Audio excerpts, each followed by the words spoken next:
Ed Mota, eu tô gravando meu vídeo aqui em março de 2022 e você sabe que tá rolando várias polêmicas aí a respeito das declarações do Ed Mota sobre o rock and roll, sobre o Elvis, sobre o Raul Seixas, sobre o Johnny Cash. E claro, então eu vou falar aqui a respeito disso, dar minha opinião também, mas já aproveito para fazer uma breve história desse compositor, cantor, multi-instrumentista que é fantástico. Só que da minha forma, né? Sem vinho, né? Bebendo aqui, então a minha bebida sem álcool e bastante ponderado, sem ofender ninguém e muito menos querer esmurrar a cara de algum artista. Fuck! Saiba mais sobre a história do Ed Mota, que como comentarista é um ótimo músico.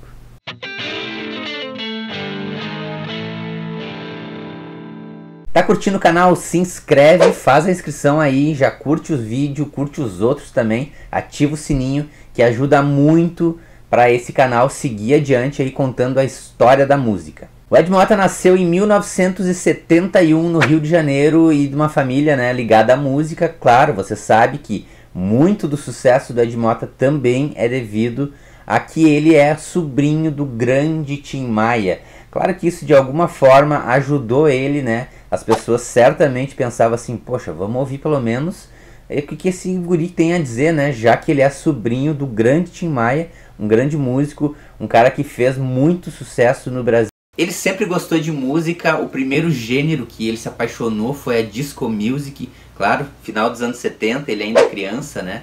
Gostando disso, e que claro, a disco music leva você a outros gêneros antecessores, como o funk, né, o funk estadunidense, e também a soul music, lá dos anos 60 nos Estados Unidos. Mas o Ed Mota começou a gostar de música e começou a tocar. Ele é multi-instrumentista, já gravou discos, né, tocando vários instrumentos, todos praticamente do disco inteiro, mas é um grande tecladista, cantor também, só que começou a sua carreira justamente numa banda que ele hoje talvez meio que esconda, assim, porque já que ele não gosta tanto dos roqueiros, né? Mas era uma banda de rock, mais precisamente de hard rock, que é a banda Cabala. Ele tinha muita influência, né? Essa banda então tinha muita influência aí do Led Zeppelin, Black Purple, era mais ligado ao rock mais pesado mesmo. Na adolescência ele larga os estudos para se dedicar à música, mas ele parte para um outro lado também, que não é só com relação a bandas, né? Só a questão instrumental. Ele vai se dedicar à profissão de DJ. Ele vai ser DJ e discotecar justamente a disco music, o soul e o funk, essas músicas mais dançantes dos Estados Unidos. E nesse tempo ali também ele faz um fanzine chamado Curto Circuito para divulgar justamente esse tipo de música. E aí, anos 80, ele conhece alguns amigos músicos e grava o seu primeiro disco com a banda Japeri. E aí, longe do rock and roll, ele faz um disco mais ligado ao soul, ao funk. E é nesse momento que você conhece Manuel.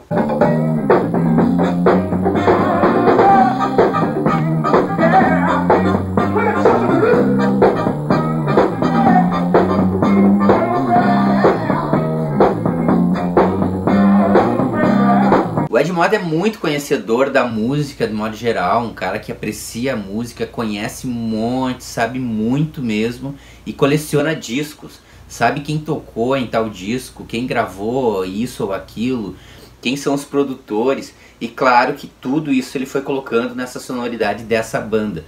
Então é nesse disco, esse disco é de 1988, além de Manuel, tem uma outra música ligada à disco music, ao funk e ao soul, que é a Vamos Dançar. Eu não nasci pra trabalho, eu não nasci pra sofrer.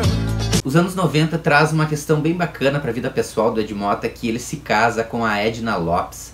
Esse casamento vai durar um bom tempo, a gente vai falar depois no final, né, também, que eles se separam, infelizmente eles não estão juntos até os dias de hoje, mas ele e a Edna então ficaram um bom tempo juntos.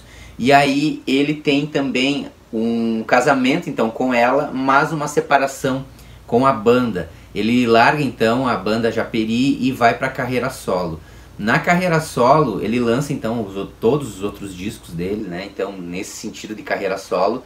E claro, como ele já tem mais notoriedade, ele começa a colocar elementos, né, da sua música que era fugia um pouquinho da questão da letra.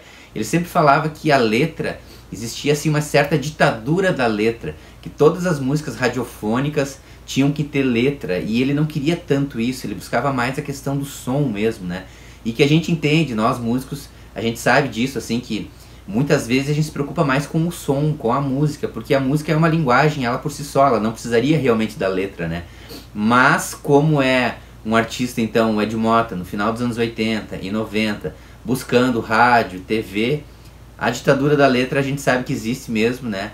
E aí então ele teve que se adequar a esse meio para poder sobreviver fazendo discos e ganhando dinheiro. Mas de certa forma ainda você encontra alguns sketch, né? Sketch sim, é uma espécie de linha vocal sem letra, muito popularizada pelos músicos de jazz lá dos anos 20, 30, 40, como o Louis Armstrong, que fazia justamente isso, assim, de você meio que improvisar algo cantado, uma melodia então, cantada sem letra. Isso aparece bastante no jazz, de modo geral, até os dias de hoje.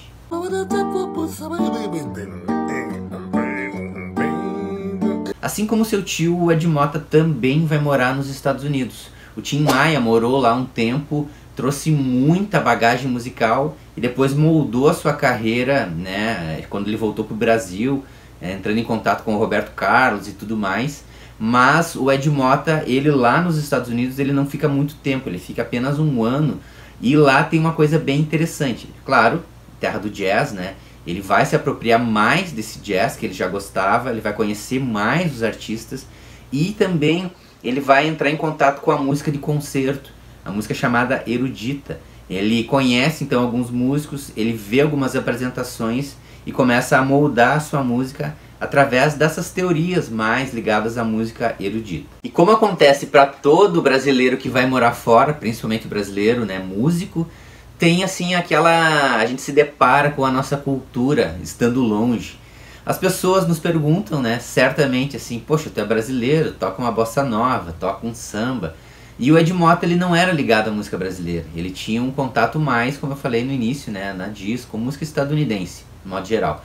Mas ele chegando lá, ele sente saudade também do Brasil, isso acontece, você está longe, você conhece algumas pessoas que perguntam para ti sobre a música brasileira e você fica naquela situação assim, poxa vida, eu tenho que saber mais sobre o Brasil. E aí ele descobre a música brasileira de uma forma maior, mais ampla, vai descobrir os artistas, né, clássicos da música brasileira, a bossa nova, o samba, Tom Jobim, João Gilberto. Ele vai se apropriar bastante disso para fazer sua música e, claro, para colocar então justamente nos discos que vão vir a seguir na sua carreira. Aí ele volta para o Brasil e perde essa questão da ditadura da letra, né? Ele afasta essa ideia porque ele vai fazer uma parceria com nada mais nada menos que o Aldir Blanc, um grande letrista brasileiro. E aí então essa parceria dá alguns frutos bem interessantes. Entre o final dos anos 90, mais ou menos 96, até o ano 2000, ele faz algumas parcerias com a Disney. Isso é muito importante para um artista brasileiro. Ele grava, então, algumas versões de algumas canções, então, ligadas a justamente filmes da Disney, como O Corcunda de Notre Dame. E ele também grava a canção da trilha sonora do Tarzan. Meu coração, aonde quer que vá. Em 97 ele faz a trilha sonora do filme O Pequeno Dicionário Amoroso. E nos anos 2000 ele lança mais uma trilha ligada à Disney. É o rei de uma nação, tem o poder na sua mão. A história, o seu nome vai guardar. Os anos 2000 é mais marcado a essa tendência do Ed Motta se colocar mais ligado ao jazz, à música brasileira. Então tem muita improvisação nos seus discos. Ele tá numa maturidade musical muito ampla. Como eu falei pra vocês, ele realmente é um músico extraordinário. Então dá pra ver muito mais a partir dos anos 2000, que essa tendência de multi-instrumentista e de um grande improvisador, um grande conhecedor de música aparece nos seus trabalhos. E em 2009 ele lança o Chapter 9, um disco super importante na carreira dele, porque ele canta todas as músicas em inglês e grava todos os instrumentos tocados no disco. Além disso, é claro, né, como o disco é cantado em inglês, ele projeta ainda mais a sua carreira internacionalmente. E é em 2010 que o fim do relacionamento com a Edna Lopes acontece. Então o Ed Motta acaba ficando sem a Edna ali, né? Eles se separam, não tiveram filhos. E sua vida então tem uma espécie de mudança. E é justamente nesse sentido que entra algumas contradições justamente com aquilo que ele falou. Ele falou que o Raul Seixas seria então um músico vendido, que teria trabalhado numa gravadora, então por isso traiu a sua classe de músicos. Né? Porque a gravadora então é uma grande corporação, não dá para entender exatamente o que o Ed Motta quis dizer em todo aquele desabafo dele ali nessas lives, porque é uma espécie de ofensa pessoal que ele faz com os artistas, né? Só que o Ed Motta, nos anos 2000, ali por volta de 2012, então ele faz uma parceria com a Rede Globo, em dois sentidos. Ele faz a trilha da minissérie Subúrbia, da Globo, em 2012, e depois ele participa do The Voice Brasil, né, sendo uma espécie de co-orientador ali, ajudante da Cláudia Leite.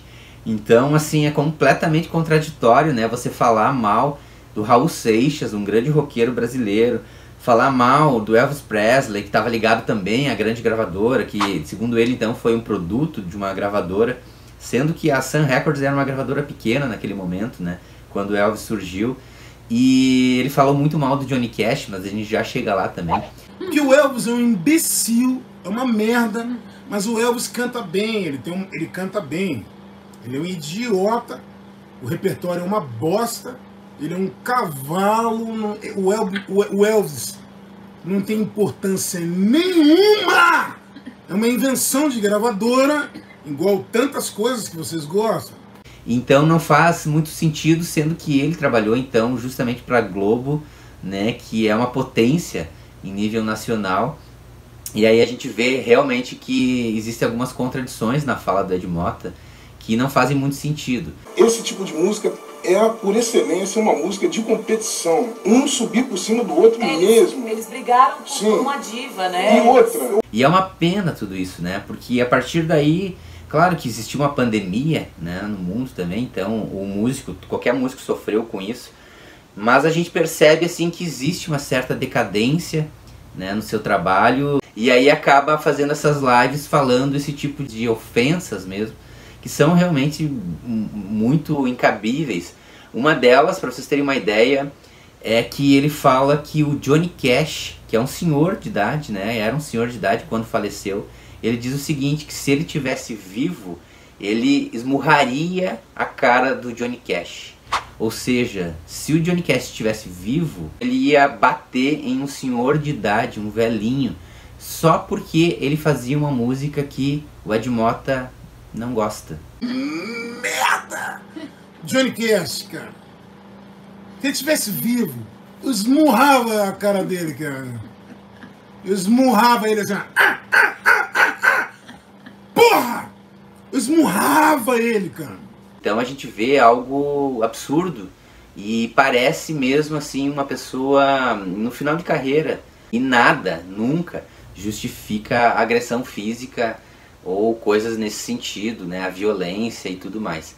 Então espero, né, já que o Ed Motta é um grande músico, um cara que contribui também, talvez não tanto quanto seu tio, talvez muito menos do que o Raul, certamente muito menos que o Johnny Cash e o Elvis, não chega a nada perto do que eles fizeram, mas o Ed Motta é um grande músico sim, né? E a gente espera que ele consiga gravar mais discos agora e colocar a sua carreira de um formato musical, onde ele trabalhe com a música mesmo, mostrando sua qualidade, que as pessoas deem espaço para ele, né, nesse sentido, mas que ele não precise mais fazer comentários absurdos, né, nas suas redes, porque, cara, não agrega absolutamente nada. O Ed Motta tem 14 discos lançados, né, fora mais 2 discos ao vivo, tem um DVD também, e a gente espera que realmente ele trabalhe muito bem com isso e ainda um dia faça umas regravações do Elvis, do Johnny Cash, do Raul, da forma como ele acha que é interessante, sem as pentatônicas, então, que ele acha muito chata. Eu adoro pentatônicas, sou guitarrista, não acho problema nenhum em tocar pentatônicas, e o rock and roll é tão bom quanto jazz, quanto música clássica, música erudita, ou qualquer outro tipo de música. Então vale muito a gente pensar no contexto que a pessoa está inserida, na história, e principalmente, né, o rock and roll mudou o mundo. Ele certamente mudou o mundo mais do que outros estilos, então o rock and roll merece um respeito, esses artistas merecem um respeito, e o Ed Mota certamente vai produzir mais discos interessantes aí pra gente ouvir. Gostou do vídeo? Então se inscreve no canal e também curte aí e vai lá no Instagram, Prof. Alexandre Sajorato. Lá tem conteúdos diários sobre a história da música, e aqui também tem vídeos toda semana com mais conteúdo sobre a história da música. Daqui uns dias eu falo sobre o Raul, Elvis Presley e Johnny Cash. Ed Mota, espero ter muito mais para falar de ti, só que coisas legais ligadas à sua música. Até mais!